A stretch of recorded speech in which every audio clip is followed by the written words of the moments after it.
Hi friends, नमस्ते। मेरे channel में आपका स्वागत है।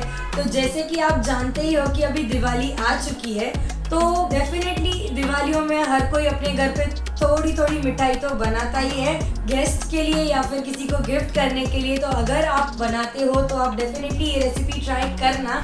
तो मैं आपके लिए लेके आई हूँ रसमलाई बार्स की रेसिपी, जो कि बहुत ही अमेजिंग एंड बहुत ही ईजी रेसिपी है और इसमें ज़्यादा ताम झाम की भी कोई ज़रूरत नहीं है।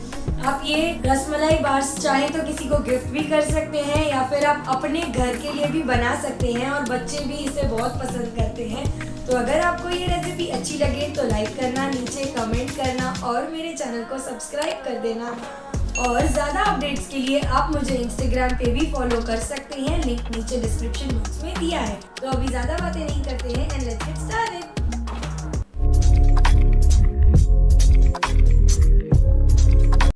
200 ग्राम वाइट चॉकलेट जिसे मैंने कट कर लिया है।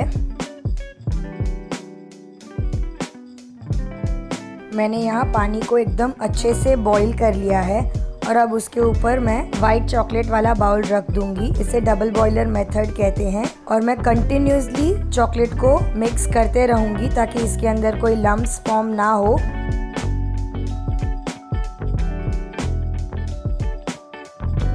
और ध्यान रहे कि अगर पानी एक बार बॉईल हो जाता है तो उसके बाद आपको गैस की फ्लेम को बंद कर देना है।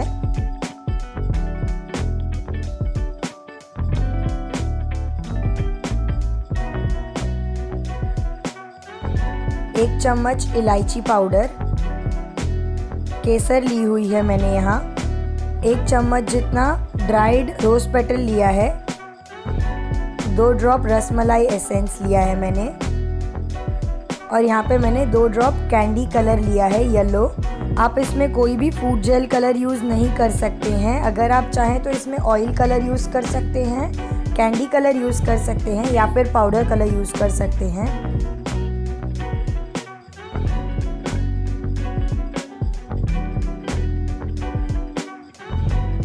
मैं यहाँ पे थोड़े से पिस्ता फ्लेक्स डाल रही हूँ। ये ऑप्शनल है, अगर आप चाहें तो स्किप कर सकते हैं, बट इसके साथ रसमलाई का फ्लेवर बहुत ही अच्छा आता है अगर आप पिस्ता फ्लेक्स डाल रहे हो तो।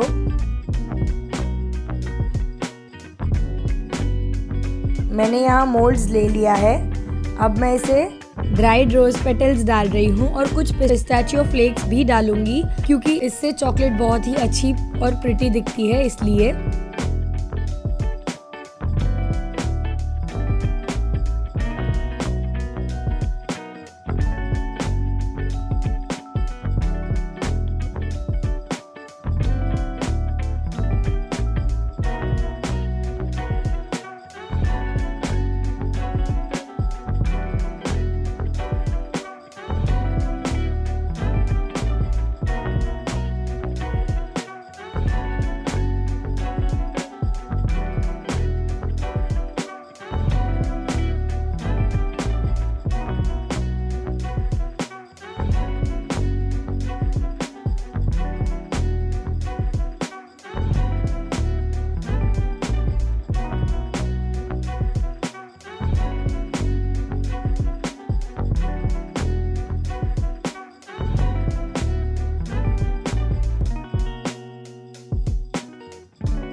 तो अब मैं यहाँ पे चॉकलेट बैटर डाल रही हूँ इसके अंदर। अच्छे से डालना है, अगर बाहर गिर रहा है तो उसे टिश्यू पेपर से क्लीन कर लेना है।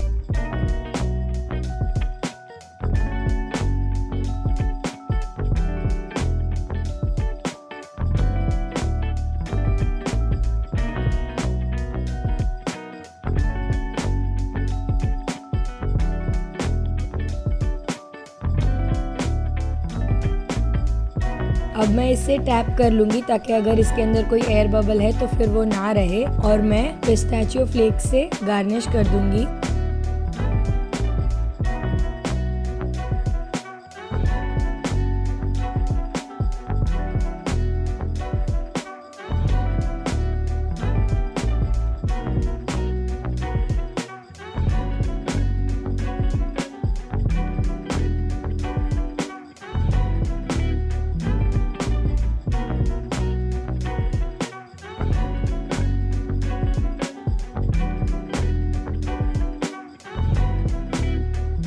अब मैं इसे 30 मिनट्स के लिए फ्रीज़ करने के लिए रख दूँगी। अब आप देख सकते हैं कि ये फ्रीज़ हो चुकी है अच्छे से। तो इसे मैं 1-2 बार टैप करूँगी ताकि ये बहुत ही इजीली निकल आए बाहर। आप देख सकते हैं कि ये बहुत इजीली बाहर आ चुकी है। देखिए ये कितनी प्रिटी लग रही है चॉकलेट। तो अब मैं इसे सर्व कर देती हूँ। तो मेरी रसमलाई बार बनकर रेडी है।